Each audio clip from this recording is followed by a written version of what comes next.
Hi guys, so I am hopping on here to do a quick video to give an update on surgery and stuff like that.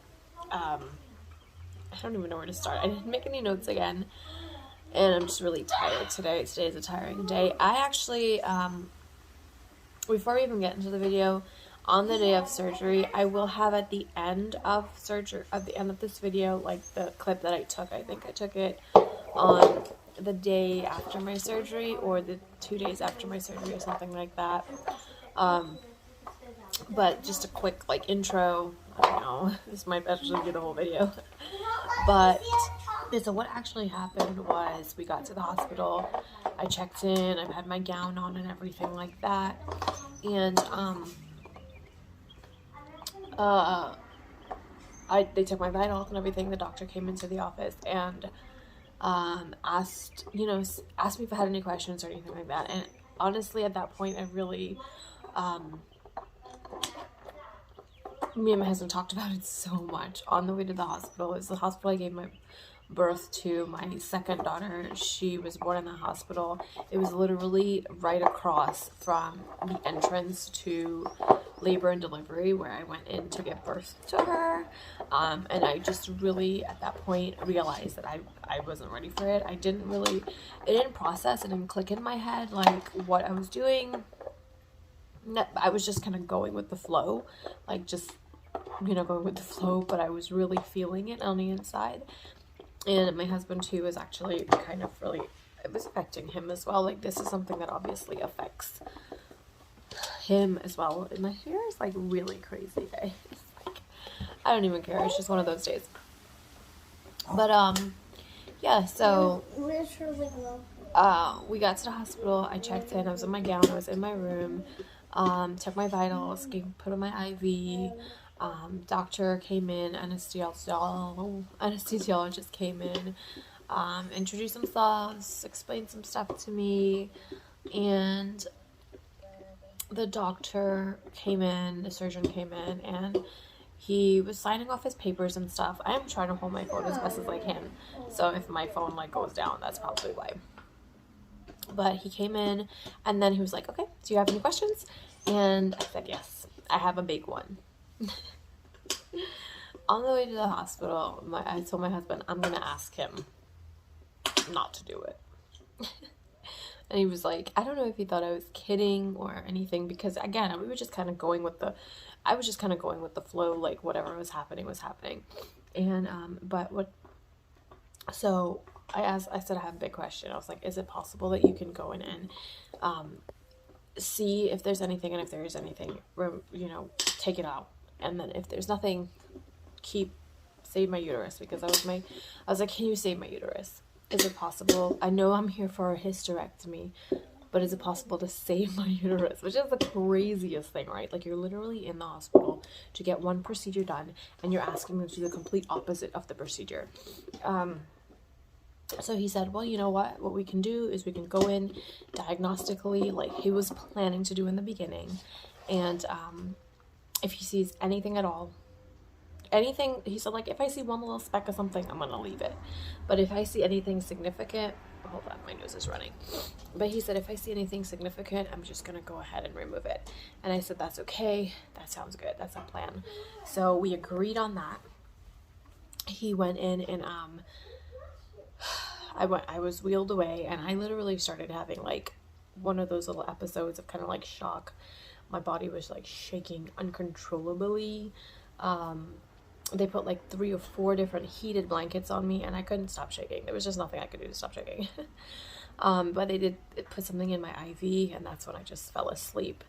I just remember like, and then that was it. I woke up. When I woke up, I was like in immediate pain, and I went in there not really knowing what was going to happen, because again, he could have taken it, or he could have left my uterus, and he was planning on taking my fallopian tubes, my uterus, and my cervix. So when I woke up, I was feeling a lot of pain on one side, like just feeling pain. And I woke up, and I was like, ugh. You know how you wake up when you're on anesthesia. And the nurse was there, and I just heard, like, I was hearing people talking, and I heard someone said she didn't have a hysterectomy. So I didn't have my hysterectomy. I'm so grateful. I'm so grateful. I'm so grateful. I wasn't ready for it. Emotionally, I was not ready for it. Mentally, I was not prepared for it. I would be really, really bad. Emotionally, I was not ready for it. And I am still young. I'm not, you know, and my husband in the waiting room, he asked, I think the nurse was there, and he asked her, like, is that normal? Like, does that ever happen? And the nurse said to her, well, she's young, so it's understandable. So she's young, so it's understandable. But yeah, so when I came out of recovery, the nurse asked me if I was in pain. She gave me some pain medicine. I was like, yes. Yes, I was in pain. She gave me some stuff through my IV again. They gave me fentanyl, and they gave me I can't remember what it was, for pain. The day that, well, obviously it was just one day. But they gave me that, and then I was sent home with my medicine. I was given Percocet and ibuprofen. What else? What else happened? Yeah, I was, I was like in shock. I was going through like a little shock thing again where I was shaking uncontrollably. The nurse called up someone, and she was like, she's shaking a lot. And then I guess they said okay to give me something else. So she gave me something else in my IV, and that calmed me down like almost immediately. Well, probably took about 2-3 minutes. My shaking stopped, and which I'm really happy for, because I know when I had my youngest daughter, I had that shaken spell after I gave birth to her, and honestly, that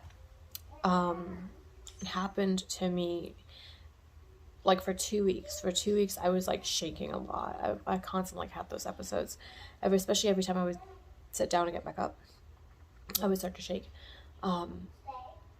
But I did not have my hysterectomy. I will insert at the end of this video the clip that I took on the day off. I ended up with a diagnostic laparoscopic procedure. He went in and he did not see any endometriosis at all. That obviously does not mean anything for adenomyosis, but it's still enough for me to feel comfortable moving on. It doesn't necessarily mean that in the future there may not be a hysterectomy. I don't know what the future holds. But like I said, I was like, I don't know what the future holds, but I know who holds the future. So whether or not there's a hysterectomy, whether it's next month or not, or the month after that, so I don't know what's going to be happening in the future as far as hysterectomy goes. But as for now, I know I did not have my hysterectomy, which I'm very, very, very grateful for the chance and the opportunity. I know I didn't want one. I didn't want one at that moment. I needed a little bit more time to process it, a little bit more time to think about it and stuff like that, and I got that.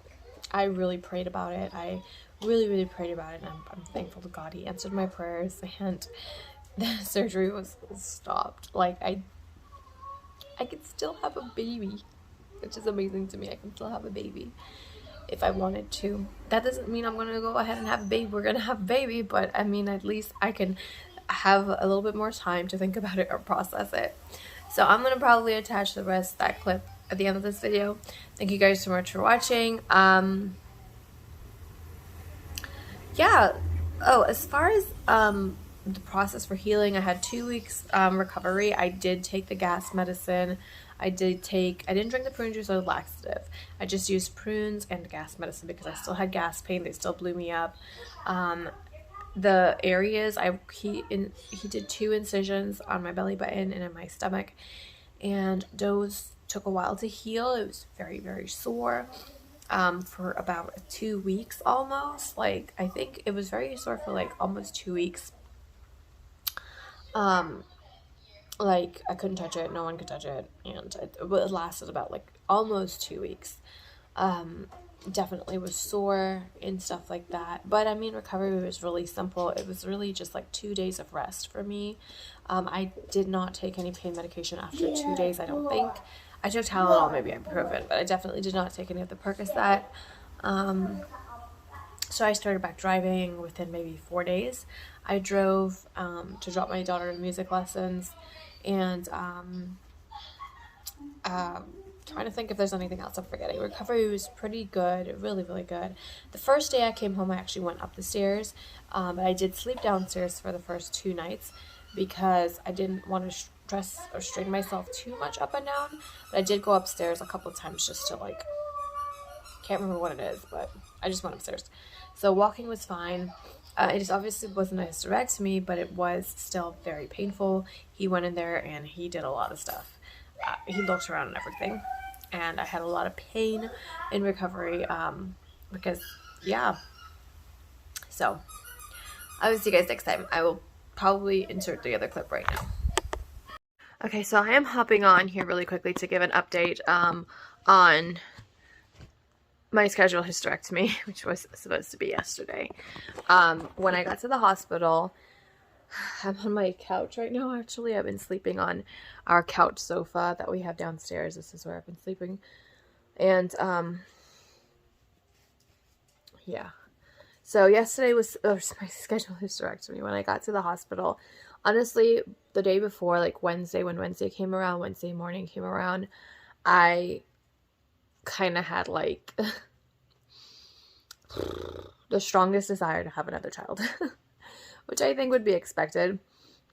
I just had breakfast, so I'm hoping I don't have toast in my teeth, but I think that's to be expected. Like, I mean, at my age, right? If I was obviously older, then it would be like a no-brainer, I guess. But at my age, I want to have more children. I have 2 young children. I would love to have another child. Whether I have another one or not, you know, the desire came on the strongest the day before surgery. And I still can't really talk much because they did have that tube down my throat, and it's kind of sore.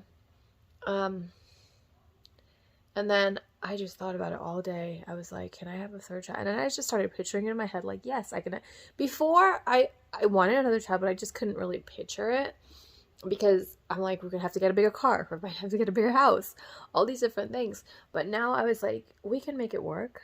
You know, we can make it work if we had another child. Because this was saying goodbye to the possibility of ever having my own child again. Unless it was through like surrogacy or something like that, which is also really expensive. And it's just carrying my own child, which you know, and you know, it doesn't matter if you have 1 child, if you have 2, if you have 3, or if you have no children. Your feelings are valid. Your feelings matter. It does, because I know some people are like, oh, you have 2 children, like, what's the big deal? Like, just get it over with and get the surgery done. And that was terrible advice, because no, your feelings matter. Your feelings valid. What you want, what's your heart's desire may not be someone else's desire, and that is okay. Your feelings matter. It's valid, regardless of whatever the situation is. I read a quote that said, don't take advice from someone who's not going to have to deal with the consequences after. And this is a consequence that I would have to live with for the rest of my life, knowing that I can't have any more children, walking by the baby section in the stores, seeing other people pregnant. I knew that was going to kill me inside every single time. Not necessarily jealousy or anything, but just that desire of wanting to have it, and wanting it. And before even this came up, me and my husband were already talking about having another child. So that saying, on the day before my surgery, that's when the desire popped up, like really, really strong. So when we got to the hospital on Thursday, which was the day of my scheduled surgery, the doctor came in, they did my vitals, they put an IV on my hand, of course. I was prepping for a hysterectomy. I did not have a hysterectomy, guys. Just FYI. I still could go under anesthesia, and I still get incisions. But I asked him, I'm like, can you just go in and just look around? And if you see anything at all, take it out. If you see anything, use your judgment, use, your knowledge and your judgment. If you see anything at all, take it out. But if you don't, leave it. If you don't see anything, just try and save my uterus if you possibly can. And I felt like in my heart that was the best decision. At that point, I left it up to God. I was like, God, you know what's going to happen. I don't. My desire, it just wanted to be your will.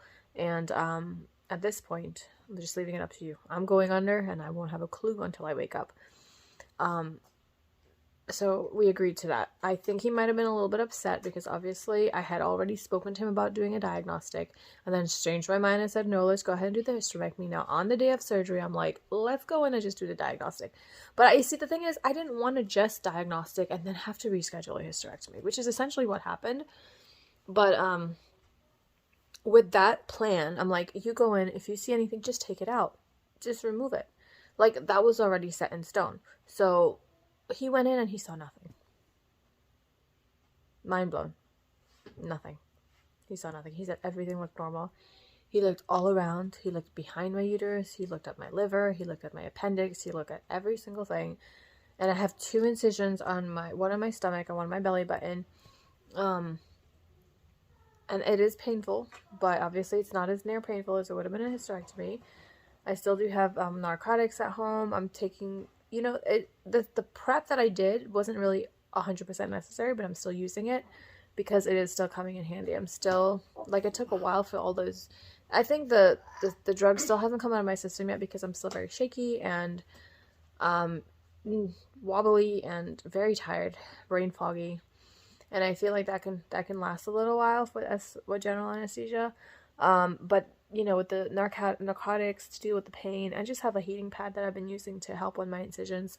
And of course my throat. So I did use a laxative. I did use the gas. I did not use the laxative. I used the prunes actually. And the gas medicine, I did use that as well because I did have gas pain still. They still blew up my stomach, pumped it up. It was still a laparoscopic surgery, just a minor procedure, not a major surgery. But I got to God saved my womb. God saved my uterus. And I can have more children if I choose to. That may be in our future, it may not. But just knowing that the possibility of never having another child is what really got to me. As far as whatever else is going on in there, I'm just trusting God. And I'm like, it's already done. Like, point blank, I'm done. It's done. I just know that I need to start taking care, not being so stressed out. I feel like stress is a huge, estrogen, you can be estrogen dominant, which causes so many problems, which this is like an estrogen dominant problem. Progesterone kind of helps level that out, but when you're under a lot of stress, your body uses progesterone more to help with that cortisol and everything, and then it's just you become estrogen dominant, and I know I am hugely estrogen dominant. Most of my issues are estrogen dominant, and speaking so much is actually really hurting my throat. But yeah, that's the update. I didn't get a hysterectomy. I have an appointment on Wednesday to go see the doctor. I really just wanted a little bit more time to think about it. I just feel like it just happened so fast. Honestly, it happened so fast. And it just kind of threw me off guard. And I did have a couple months to think about it, but still that just isn't enough time to say goodbye to a whole future that you could have been planning. I already had pregnancy clothes. I had nursing clothes. I had baby clothes stored away at the crib, still stored away. What is it, the pack and play still stored away, everything, baby blankets, baby clothes, cloth diapers, reusable diapers.